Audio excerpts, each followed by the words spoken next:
നമസ്കാരം.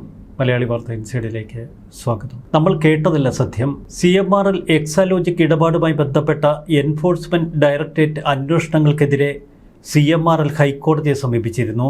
ഹൈക്കോടതി division bench ഈ ഹർജി വിശദമായി കേട്ടു. വിധി പറയാൻ വെള്ളിയാഴ്ചത്തേക്ക് മാറ്റിവെച്ചു.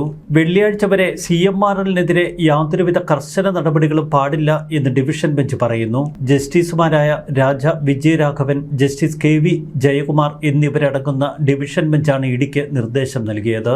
ഏതൊരു സാധാരണ അപ്പീലിലും അന്തിമ തീരുമാനമെടുക്കുന്നതുവരെ ഹർജിക്കാർക്ക് നീതി ഉറപ്പാക്കുന്നതിന്റെ ഭാഗമായാണ് ഇത്തരമൊരു തീരുമാനമെന്ന് കോടതി വ്യക്തമാക്കി. ഇവിടെയാണ് വീണ വിജയനുള്ള ഉഗ്രൻ പൂട്ട്.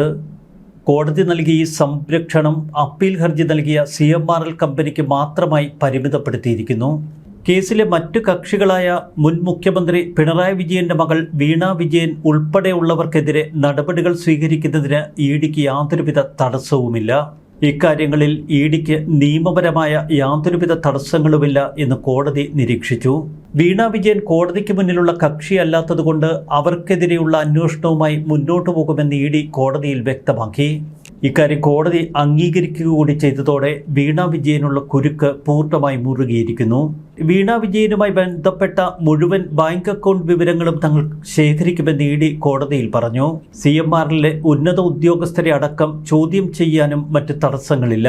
ചെയ്യാത്ത സേവനങ്ങൾക്ക് പ്രതിഫലമായി 2 കോടിയിലധികം രൂപ വീണ വിജയൻ കൈപ്പറ്റിയതിന് തെളിവുണ്ടെന്നും വളരെ വിപുലമായ മാനങ്ങളുള്ള ഒരു കേസാണിത് എന്നും ഇഡി ഹൈക്കോടതിയെ അറിയിച്ചു. CMRL കൊടുത്ത ഹർജിയിൽ വിധി വരുന്ന വെള്ളിയാഴ്ച വരെ ഇഡി കാത്തിരിക്കും. എന്നാൽ അതിനു മുൻപ് വീണ വിജയനെതിരെയുള്ള എല്ലാ കുരുക്കുകളും മുറുക്കും. പിണറായി വിജയന്റെ മകൾ വീണയ്ക്കെതിരെ കടുത്ത അന്വേഷണവുമായി മുന്നോട്ടു പോകാൻ കൊച്ചി ഇഡി ഓഫീസ് വീണ്ടും യോഗം ചേർത്ത് തീരുമാനമെടുത്തു. തിരക്ക് പിടിച്ചുള്ള നീക്കങ്ങളല്ല ഇപ്പോൾ നടക്കുന്നത്. പകരം തെളിവുകൾ ശേഖരിച്ചും കൃത്യമായ നടപടിക്രമങ്ങൾ പാലിച്ചുമായിരിക്കും മുന്നോട്ടു പോവുക എന്ന് ഇഡി വൃത്തങ്ങൾ പറയുന്നു. കള്ളപ്പണം വെളുപ്പിക്കൽ നിരോധന നിയമപ്രകാരമുള്ള ഒരു കേസാണിത്. അടുത്ത നടപടി വീണയുടെ സ്വത്തുക്കൾ മരവിപ്പിക്കുന്ന നടപടികൾ. വീണ വിജയന്റെ കാര്യത്തിലും ഇത് അനുവർത്തിക്കുമെന്ന് ഇഡി സൂചിപ്പിക്കുന്നു. അതിന് മുന്നോടിയായി സമൻസ് നൽകി ചോദ്യം ചെയ്യലിന് വിളിപ്പിക്കണം. വെള്ളിയാഴ്ച വീണ വിജയന് സമൻസ് നൽകാനാണ് ഇഡിയുടെ ഇപ്പോഴത്തെ നീക്കം. സേവനം നൽകാതെയാണ് വീണ വിജയൻ അക്കൗണ്ടിൽ പണം വാങ്ങിയത് എന്ന് കൃത്യമായ തെളിവുകളോടെ ഇഡി ഉറപ്പിച്ചു.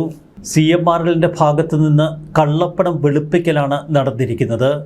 CMRLൽ നിന്ന് പണം കൈപ്പറ്റിയ മറ്റുള്ളവരെക്കുറിച്ചുള്ള വിവരങ്ങളും ശേഖരിക്കുമെന്ന് ഇഡി ഹൈക്കോടതി അറിയിച്ചു. വീണ വിജയന് ഇനി 3 ദിവസങ്ങൾ കൂടി. വെള്ളിയാഴ്ച കൊച്ചിൻ ഇഡി ഓഫീസിലേക്ക് വീണയെ വിളിപ്പിച്ചു വരുത്തി ചോദ്യം ചെയ്യൽ, പിന്നീട് അറസ്റ്റ് ഉൾപ്പെടെയുള്ള നടപടികൾ. ഇതിനിടയിൽ ഏതെങ്കിലും തലത്തിൽ കോടതിയെ സമീപിക്കുന്നത് വീണയെ സംബന്ധിച്ച് ആത്മഹത്യാപരമായിരിക്കും.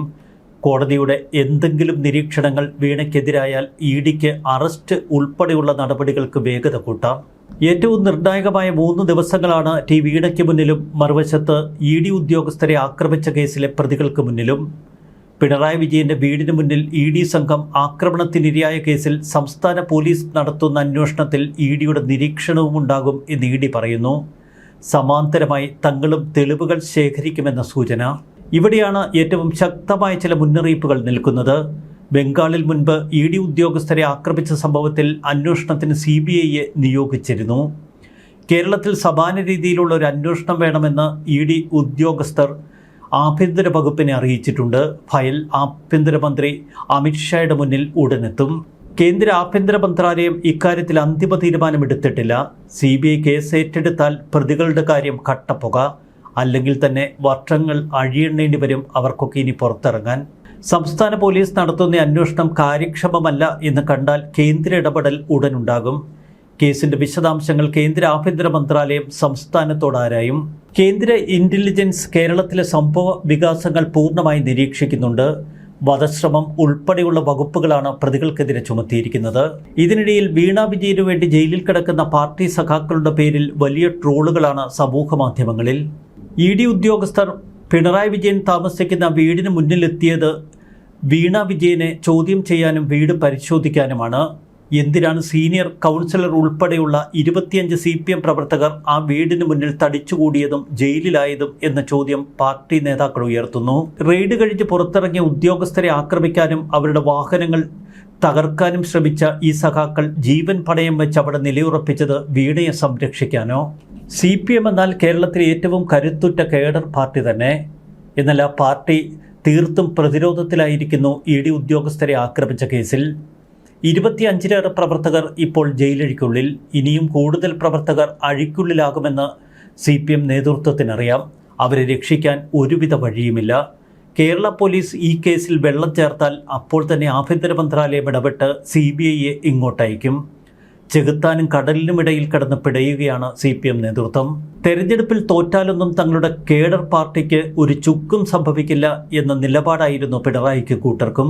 തളിപ്പറമ്പിലും പയ്യന്നൂരിലുമൊക്കെ പാർട്ടി സ്ഥാനാർത്ഥികൾ തോറ്റുപോയി എങ്കിലും പാർട്ടി അണികൾ തന്നെ പാർട്ടിയെ തിരുത്തുകയായിരുന്നു എന്ന പ്രത്യയശാസ്ത്രമാണ് CPM പ്രചരിപ്പിച്ചത്.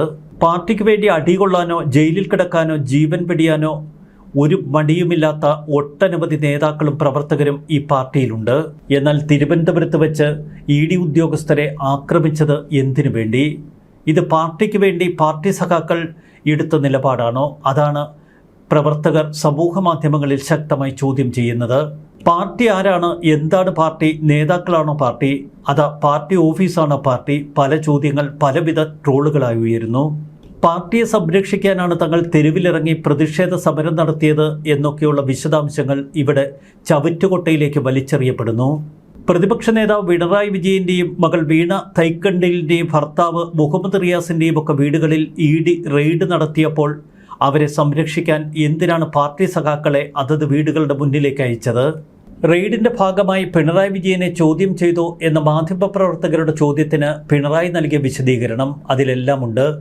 ഞാൻ അവിടെ ഉണ്ടായിരുന്നു, എന്നോടൊന്നും ചോദിക്കുന്നത് കണ്ടില്ല. വീണയുടെ ഒരു അക്കൗണ്ട് ക്ലോസ് ചെയ്തിട്ടുണ്ട്. മകൾ വീണയുടെ കമ്പനിയുമായി ബന്ധപ്പെട്ട ചില പ്രശ്നങ്ങൾ അത് പരിശോധിക്കാനാണ് ED വീട്ടിലെത്തിയത്. പിണറായി വിജയൻ തന്നെ ഇത്തരമൊരു വിശദീകരണം നൽകുമ്പോൾ എന്തിനാണ് പിണറായി വിജയൻ്റെ മകൾ വീണ വിജയൻ്റെ പേരിലുള്ള ഒരു അന്വേഷണത്തിനെതിരെ, അവരുടെ വീട്ടിൽ നടത്തിയ ഒരു റെയ്ഡിനെതിരെ പാർട്ടി സഖാക്കൾ തെരുവിലിറങ്ങി ED ഉദ്യോഗസ്ഥരെ ആക്രമിച്ചതും അവരുടെ വാഹനങ്ങൾ തല്ലിത്തകർത്തതും? പിണറായി വിജയനെ ചോദ്യം ചെയ്യാനല്ല ED വീട്ടിലെത്തിയത് എന്ന് പിണറായി വിജയൻ തന്നെ അവിടെ വിശദീകരിച്ചിരുന്നു. എന്നാൽ തൻ്റെ കുടുംബത്തിന് സംരക്ഷണ വലയം തീർത്ത പാർട്ടി സഖാക്കളെ അദ്ദേഹം അഭിവാദ്യം ചെയ്യുകയും അവർക്ക് അഭിനന്ദനങ്ങൾ അറിയിക്കുകയും ചെയ്തിരുന്നു. എന്തൊരു വിരോധാഭാസം! എക്സാലോജിക് എന്ന കമ്പനിയുടെ മാനേജിംഗ് ഡയറക്ടറെ ചോദ്യം ചെയ്യാനും അവരുടെ വീട് റെയ്ഡ് ചെയ്യാനുമാണ് ED എത്തിയത്. ആ വീട്ടിൽ പിണറായി വിജയൻ എന്ന വീണയുടെ അച്ഛനുണ്ടായിരുന്നു എന്ന് മാത്രം. അതിൻ്റെ പേരിൽ ഇങ്ങനെ പാർട്ടി സഖാക്കൾ തെരുവിലിറങ്ങി ED ഉദ്യോഗസ്ഥരെ ആക്രമിക്കേണ്ടതുണ്ടായിരുന്നോ? ഇപ്പോൾ 25 പേർ ജയിലഴിക്കുള്ളിൽ. എന്നാൽ കൂടുതൽ പേർ ജയിലഴിക്കുള്ളിലേക്ക് പായും വിരിച്ചിരിക്കുന്നു. എത്ര പേർ എത്ര ദിവസത്തിനുള്ളിൽ ജയിലിൽ കയറും എന്ന് നോക്കിയാൽ മാത്രം മതി. ഈ പാർട്ടി സഖാക്കളെ എങ്ങനെ രക്ഷിക്കുമെന്നറിയാതെ ഒരു നേതൃത്വം കുഴയുന്നു. ഇപ്പോൾ ജയിലഴിക്കുള്ളിലായവരുടെ ബന്ധുക്കളും അവരുടെ സുഹൃത്തുക്കളുമൊക്കെ പാർട്ടി നേതാക്കളെ അറിഞ്ഞും പുറഞ്ഞും തെറി പറയുന്നു. വീണയുടെ വീട്ടിലെ റെയ്ഡ് കഴിഞ്ഞ് പുറത്തേക്കിറങ്ങിയ ED ഉദ്യോഗസ്ഥരെ ആക്രമിക്കാൻ കല്ലും കട്ടയുമായി അവരെ കാത്തു നിർത്തിയതാര്? അവർ പുറത്തേക്ക് വന്നപ്പോൾ കാറിൻ്റെ ചില്ലുകൾ അടക്കം അടിച്ചു തകർക്കാൻ ആരാണ് നിർദ്ദേശം കൊടുത്തത്? ആരാണ് അവരുടെ കൈകളിലേക്ക് ചീമുട്ടയടക്കം നൽകിയത്? രാവിലെ തന്നെ പിണറായി വിജയനും ഭാര്യ കമലയുമുള്ള ആ വീട്ടിൽ ED ഉദ്യോഗസ്ഥരെത്തിയെന്നും പിണറായി വിജയൻ വീട്ടുതടങ്കലിലാണ് എന്നുമൊക്കെ ചിലർ പ്രചരിപ്പിച്ചു. എന്തിനായിരുന്നു ഈ കള്ളപ്രചരണങ്ങൾ? ED ഉദ്യോഗസ്ഥരെ ഭയപ്പെടുത്തി തുരത്തി ഓടിക്കാനുള്ള ഒരു ആസൂത്രിത ഗൂഢാലോചനയും അവിടെ നടന്നിരുന്നു എന്ന് വ്യക്തം. അങ്ങനെയെങ്കിൽ കേരള പോലീസ് ഈ കേസ് വ്യക്തതയോടെ അന്വേഷിച്ച് കണ്ടെത്തിയില്ല എങ്കിൽ ആഭ്യന്തരമന്ത്രി അമിത്ഷാ തന്നെ കള്ളത്തിലിറങ്ങും. CBIയെ ഇങ്ങോട്ടേക്ക് അയക്കും. അപ്പോൾ അറസ്റ്റിലാകുന്നത് ഒരുപക്ഷെ A. റഹീം പോലെയുള്ള മുതിർന്ന നേതാക്കളാവും. പിണറായി വിജയൻ്റെ വീടിന് മുന്നിലെ റോഡിൽ MV ഗോവിന്ദൻ അടക്കം കുത്തിയിരുന്നു എന്ന കാര്യം നമ്മൾ മറക്കുകയുമരുത്. വീണയ്ക്കെതിരായ ED കേസിൽ സഖാക്കൾ തെരുവിലിറങ്ങി അവരുടെ ജീവിതം കോഞ്ഞാട്ടയാക്കി. ഇതിൽ പരം എന്ത് നഷ്ടമാണ് ഈ പ്രവർത്തകർക്ക് സംഭവിക്കാൻ? കോടിയേരി ബാലകൃഷ്ണൻ്റെ മകൻ്റെ ലഹരിക്കേസ് വന്നപ്പോൾ അന്ന് പിണറായി സഖാവ് എടുത്ത ഒരു നിലപാടുണ്ടല്ലോ, അന്ന് കോടിയേരി തന്നെ എടുത്ത നിലപാടുണ്ടല്ലോ. അതിന് സമാനമായ നിലപാടായിരുന്നില്ലേ ഇക്കുറിയും എടുക്കേണ്ടത്? ഇത്തരം വിശദാംശങ്ങൾ ഇപ്പോൾ പച്ചയ്ക്ക് സഖാക്കൾ സമൂഹ മാധ്യമങ്ങളിൽ കുറിക്കുന്നു. അതുകൊണ്ട് ആ 200 മണ്ടന്മാരോട് എന്തു പറയാൻ എന്ന് മാത്രമേ നമുക്ക് പറയാനുള്ളൂ. ഒരു വശത്ത് വെള്ളിയാഴ്ച ED വീണ വിജയനെ ഇനി ചോദ്യം ചെയ്ത് അറസ്റ്റ് ചെയ്യുമ്പോൾ മറുവശത്ത് സഖാക്കൾ എന്തു ചെയ്യും? ഇനിയും ഇത്തരം ഗൂഢാലോചനയും ആസൂത്രണവുമായി ഇഡിക്കെതിരെ കളത്തിലിറങ്ങിയാൽ എല്ലാവരും ജീവിതകാലത്ത് നല്ലൊരു ഭാഗം ഇനി അഴിയെണ്ണേണ്ടി വരും. ഒരുപക്ഷെ അത് തീഹാർ ജയിലിലായിരിക്കും. അതുകൊണ്ട് തന്നെ വെള്ളിയാഴ്ച വീണ ഒറ്റയ്ക്ക് ഇഡി ഉദ്യോഗസ്ഥരുടെ മുന്നിൽ ചോദ്യം ചെയ്യാനായി എത്തും. തുടർന്ന് നടക്കുന്ന അറസ്റ്റും പുലിവാലുമൊക്കെ ഒറ്റയ്ക്ക് നേരിടേണ്ടി വരും എന്ന് പാർട്ടി സഖാക്കൾ സമൂഹ മാധ്യമങ്ങളിൽ ഓർമ്മപ്പെടുത്തുന്നു. കാത്തിരുന്ന് കാണാം. ന്യൂസ് ഡെസ്ക് മലയാളി വാർത്ത ഇൻസൈറ്റ്.